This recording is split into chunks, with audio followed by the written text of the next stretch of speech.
Trial अगले 7 से 10 दिनों में दोबारा शुरू हो जाएगा इन जेल में ही। ये ट्रायल दिसंबर में मुकम्मल हो जाएगा। महीना की सजा लेट हो गई है, इससे ज्यादा कोई रिलीफ नहीं मिलता। सियासतदानों की कोई निजी जिंदगी नहीं होती। अगर इमरान खान साहब खाबर मानिका की बेगम को मिलते रहे हैं जब वो खाबर मानिका की बेगम थी, तो ये एक गलत हरकत है। अगर आपने ये हरकतें करनी है तो कम से कम रियासत मदीना का नाम तो अपने मुंह से ना लें। अस्सलाम वालेकुम, मैं हूँ सोबिया अशरफ। प्रोग्राम अंदर की बात के साथ आज की अंदर की बड़ी बड़ी खबरें लेके आपकी खिदमत में हाजिर है। मुज़म्मिल साहब, पहले तो ये अंदर की खबर बताए ना। आज जो इस्लामाबाद हाई कोर्ट ने साइफर केस का इमरान खान के खिलाफ ट्रायल तो रोक दिया है, अब आगे क्या होगा? ये ट्रायल नहीं रोका उन्होंने ये कहा है कि जो जेल में ट्रायल करने का नोटिफिकेशन है वो उन्होंने मुअत्तल किया है। अब जो उसकी हेयरिंग है परसों, वहां से ट्रायल दोबारा शुरू हो जाएगा। और उन्होंने कहा है कि अगर इन जेल में ट्रायल करना है तो उसके लिए जुडिशियल ऑर्डर होना चाहिए। मेरे ख्याल में वो जुडिशियल ऑर्डर हो जाएगा और जेल ट्रायल की समरी भी हो जाएगी और जेल में ही ट्रायल दोबारा शुरू हो जाएगा।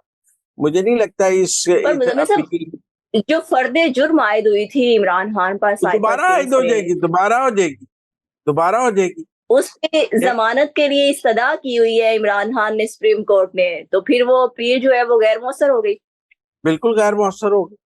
दोबारा वो बेल नहीं मिलेगी उन्हें। और उसके अलावा ट्रायल मुझे लगता है अगले 7 से 10 दिनों में दोबारा शुरू हो जाएगा इन जेल में ही। तो मैं कह सकता हूँ 10 दिन के अंदर अंदर ट्रायल दोबारा फर्द जुर्म आयद हो जाएगी और ये ट्रायल दिसंबर में मुकम्मल हो जाएगा। ये ऐसी बात नहीं है कि इसके नतीजे में कोई इमरान खान को साइफर में कोई बहुत बड़ा रिलीफ मिल गया है और जैसे उन्होंने कहा इंसाफ की फतह हो गई है। अगर कोई टेक्निकल ग्राउंड्स पर नोटिफिकेशन अदालत को लगा है ठीक नहीं है, तो अदालत ने ये तो नहीं कहा कि जेल में ट्रायल हो नहीं सकता। उन्होंने कहा उसका एक तरीकाकार है, वो तरीकाकार पूरा कर लें तो कर लें। वो तरीकाकार हुकूमत पूरा कर लेगी, जुडिशियल ऑर्डर भी आ जाएगा, कैबिनेट की समरी भी हो जाएगी, कैबिनेट से अप्रूवल भी हो जाएगी, सब कुछ हो जाएगा। और ये सब कुछ अगले चंद दिनों में हो जाएगा और उसके बाद जेल में ट्रायल दोबारा फिर फर्द जुर्म आयद हो जाएगी, फिर गवाहों के बयानात होने शुरू हो जाएंगे। तो मुझे सवाए इसके कि कोई महीना की सजा लेट हो गई है, इससे ज्यादा कोई रिलीफ नहीं मिला। जज ये की ट्रायल भी तैनाती होना को है। भी कानून के मुताबिक दुरुस्त करार दे दिया गया है। वही जज केस सुनेंगे। वो जज जेल ट्रायल के हक में बात कर चुके हैं, वो अब जुडिशियल ऑर्डर जेल ट्रायल के हक में दे देंगे। लिहाजा जो लोग समझ रहे हैं कि ये मेरा मतलब इसके नतीजे में को पीटीआई को या इमरान खान को बहुत बड़ा रिलीफ मिल गया है, वो फैसला पढ़ लें। इससे कुछ भी नहीं मिला। आप ये कह सकते हैं कि सजा 1 महीना दूर हो गई है। जिस सजा के बारे में हमें उम्मीद थी कि वो अगले 15 दिन में हो जाएगी, वो अब अगले 1 महीने में हो जाएगी, 1.25 महीने में हो जाएगी। लेकिन इलेक्शन से पहले साइफर में सजा है, इलेक्शन से पहले अलकादर ट्रस्ट में सजा है। तो ये इन मुकदमात की सजाओं से इमरान खान नहीं बच सकते हैं। और ये जो वक्ती मतलब आज रिलीफ फिर था जीत तो फिर ऑफिशियल सीक्रेट एक्ट के जज जज अबू अल हसनात जुल्करनैन की हुई ना। जी जी, जीत सिस्टम की हुई, जीत तो निजाम की हुई, जीत तो रियासत की हुई। किसी फर्द की जीत तो नहीं है। क्या इमरान खान निजाम से, रियासत से बड़े हैं? क्या वो रियासत को शिकस्त दे सकते हैं? क्या निजाम को शिकस्त दे सकते हैं? कानून का एक निजाम है, इंसाफ का एक निजाम है, वो उसमें से नहीं बाहर निकल सकते, तो हम क्या कर सकते हैं? तो इसलिए मेरे ख्याल में ये कोई रिलीफ नहीं है, ये एक गुनाह बेलज़्ज़त है। बल्कि कल को अगर ये ट्रायल हो जाता तो इन बुनियादों पर इमरान खान की सजा मुअत्तल हो सकती थी, उनकी सजा कलअदम हो सकती थी, दोबारा ट्रायल का ऑर्डर हो सकता था। वो रास्ता भी खत्म हो गया और इसी स्टेज पर सारी गलतियां ठीक हो जाएंगी। तो कल को इमरान खान ने जो अपील में पॉइंट्स लेने थे वो अभी ठीक हो जाएंगे, तो उनकी आगे सजा मुअत्तल होने के चांसेस भी कम हो जाएंगे। तो मुझे नहीं लगता ठीक ये होगा। कोई इसका कोई देर पा इमरान खान को फायदा होगा, नुकसान ही नुकसान है। ये इस पर मेरी तो है तरीके इंसाफ वालों को उन्हें जश्न मनाने की बजाय शोक मनाना चाहिए। शोक मनाना चाहिए। इमरान खान को कोई रिलीफ नहीं मिला इससे, अदालती हुक्म से। अच्छा मुज़म्मिल साहब, ये हाफिज़ मानिका जो साबका शौहर है बुशरा बीबी के, उन्होंने कुछ इंकशाफात किए हैं। ये इंकशाफात कितने हद तक दुरुस्त है और क्या ये वाकई हकीकत पर मबनी है? देखिए, आज बहुत बहस हो रही है कि जी लोगों की निजी जिंदगी के बारे में बात नहीं करनी चाहिए। आज हमें दर्श दिया जा रहा है कि आप देखें, वो तो उनकी प्राइवेट लाइफ है, आप प्राइवेट लाइफ पे क्यों इंटरव्यूज कर रहे हैं? ऐसे एंकर्स भी इतराज कर रहे हैं जो माजी में आयशा हद के इंटरव्यू करते थे। आप देखिए ना, इस मुल्क में तो चीफ जस्टिस पाकिस्तान ने हमजा शहबाज की शादी पर सू मोटिव ले लिया और आयशा हद को भी बुला लिया, हमजा शहबाज को भी बुला लिया और चैम्बर में दोनों के अपने सामने मुकालमे कराने शुरू कर दिए। मियाँ बीवी के हैं, आप मियाँ बीवी हैं या नहीं है, ये तय करना शुरू कर दिया। तो क्या आज खाबर मानिका पे सू मोटिव हो रहा है? इमरान खान के साथ तो बहुत रियायतें हो रही हैं। ये जुर्म अगर किसी हमजा शहबाज शरीफ या नवाज शरीफ ने किया होता तो सू मोटिव ही हो जाता, उमरता बंदियाल साहब ले लेते, जाजुल एहसन साहब का हम ख्याल बेंच बन जाता। लेकिन मैं ये कह रहा हूँ कि जो पब्लिक फिगर्स होते हैं इनकी कोई प्राइवेट लाइफ नहीं है। क्लिंटन और मोनिका का स्कैंडल कोई प्राइवेट लाइफ नहीं थी, उस पर मुआवजा हो गया था। डियाना के स्कैंडल्स कोई प्राइवेट लाइफ नहीं। इसी तरह बड़े सियासतदानों के सरबराह मुमलिकत की जाती जिंदगी कोई जाती जिंदगी नहीं होती। लोगों को उसमें दिलचस्पी होती है, मीडिया उन पर बात करता है, लोग उसको शौक से सुनते हैं। इमरान खान ने इद्दत में निकाह किया, ये खबर नहीं है, ये खबर है। इमरान खान की जिस तरह रेहाम खान के साबका शौहर ने जब इंटरव्यू दिया था तो वो इंटरव्यू भी सबने लाइव चलाया था।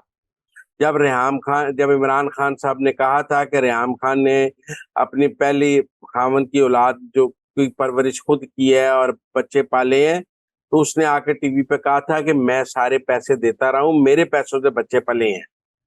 आप बात समझे, और इमरान खान झूठ बोल रहे हैं। तो ये रेहाम खान का पहले खामन का इंटरव्यू भी जायज था, खावर मानिका का इंटरव्यू भी जायज है। पब्लिक फिगर्स की प्राइवेट लाइफ नहीं होती। ये जुनैद सफदर की तलाक हुई है, पूरे मीडिया ने उस पर बात नहीं की है। आयशा और हमजा शहबाज पे अगर बिलावल का कोई स्कैंडल आए तो कोई उस पर बात नहीं करता। ये तलाल चौधरी की तंजीम साजी पे तो इमरान खान साहब खुद जलसों में जिक्र करते थे कि तलाल चौधरी तंजीम साजी करने पहुंच गए। आप मुझे बताएं, तो ये कोई मुज़म्मिल, शहज़ेब खानज़ादा के खिलाफ काफ़ी जो है तनकीद की जा रही है वो सहाफ़ी तो देखें जी, पर। वो तो पीटीआई का वो है, एक शेवा है कि मेरा मतलब है आज उनको प्राइवेट लाइफ भी याद आ गई है। आज उनको ये भी याद आ गया है कि मेरा मतलब है कि लोगों की जाती जिंदगी में वो जरा इमरान खान के जलसे निकाले ना, जिसमें वो लोगों की प्राइवेट लाइफ के बारे में करते रहे हैं, जिक्र करते रहे हैं, लोगों के बारे में बात करते रहे हैं। वो निकाले सारा कुछ जो वो जब वो मरियम नवाज के बारे में कमेंट्स करते थे। तो मैं ये कह रहा हूँ कि सियासतदानों की कोई निजी जिंदगी नहीं होती। सियासतदानों की जिंदगी का हर पहलू वो जो है वो पब्लिक का पहलू होता है, लोग उसमें दिलचस्पी रखते हैं। अच्छा, तो ठीक इसलिए है। जब सियासतदान की जिंदगी कोई निजी जिंदगी नहीं होती, उसकी शादियां पब्लिक शादियां होती हैं, उनकी मीडिया कवरेज होती है, उन शादियों की हर खबर होती है, उनकी तलाक भी खबर है, उनकी शादी भी खबर है, उनका स्कैंडल भी खबर है, तो खावर मानिका का इंटरव्यू भी खबर है। इसमें बेखबरी वाली कौन सी बात है? ये कौन सी निजी जिंदगी? अगर इमरान खान साहब खावर मानिका की बेगम को मिलते रहे हैं जब वो खावर मानिका की बेगम थी, तो ये एक गलत हरकत है, गैर अखलाकी हरकत की। और नवाज शरीफ का तबसरा बिल्कुल ठीक है कि अगर आपने ये हरकतें करनी है तो कम से कम रियासत मदीना का नाम तो अपने मुंह से ना लें।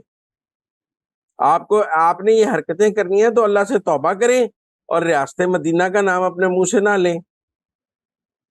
तो इसलिए मेरे ख्याल में खावर मानिका के इंटरव्यू पे इतना इनको शोर नहीं मचाना चाहिए।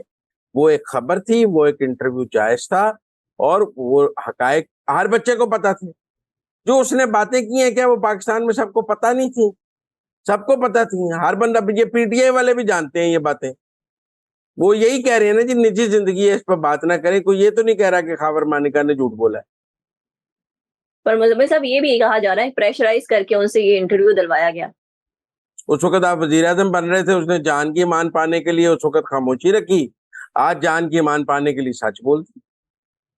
क्या वो खामोशी दबाव में नहीं थी? वो तो मुज़म्मिल साहब मुख्तलिफ सियासी सरगर्मियों में आगे-आगे नज़र आते थे। मुज़म्मिल साहब, एक और आपके पास अंदर की बड़ी खबर है, मौलाना फज़लुर रहमान की आज मुलाकात हुई है मियां नवाज शरीफ से उनके घर में। तो क्या फैसले हुए हैं आगे के सियासी लाहे अमल के हवाले से? दोनों मिलकर आगे चलना चाहते हैं और एक अमूमी राय ये थी कि बलूचिस्तान में नवाज शरीफ ने जो ऑपरेशन क्लीन अप किया है और लोगों को शामिल किया है, उससे मौलाना हम्म, फजल रहमान काफी परेशान होंगे, क्योंकि वो जेयूआई बलूचिस्तान की एक बड़ी प्लेयर है और नवाज शरीफ उनके लिए बलूचिस्तान में थ्रेट बन गया है। लेकिन मौलाना फजल रहमान ने सियासी दानिशमंदी का मुजाहरा किया है। उन्होंने बलूचिस्तान में जो कुछ हुआ है उसको कौमी मंजरनामे पर डिस्कस नहीं किया और आगे चलने का रास्ता बनाया है, और ये रास्ता सिंध और केपी की हद तक है।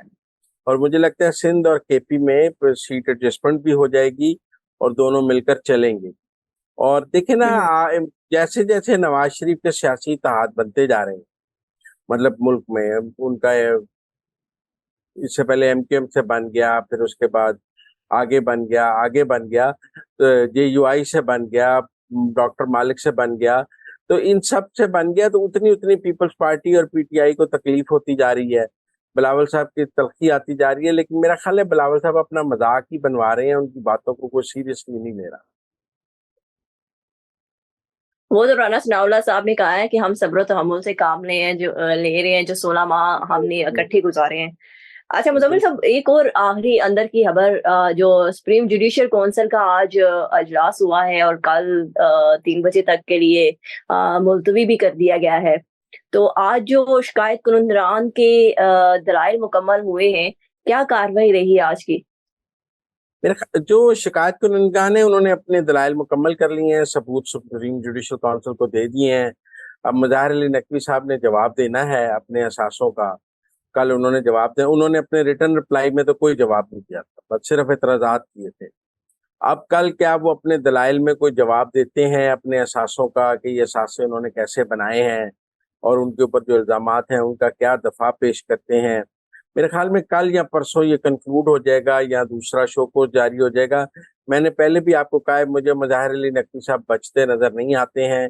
उनके लिए मुश्किलें हैं। हम्म। सुप्रीम जुडिशल काउंसिल की इतनी लंबी कार्रवाई के बाद उनका बचना मुझे बिल्कुल नजर नहीं आता है। उनके लिए दिन ब दिन मुश्किलात बढ़ती जा रही।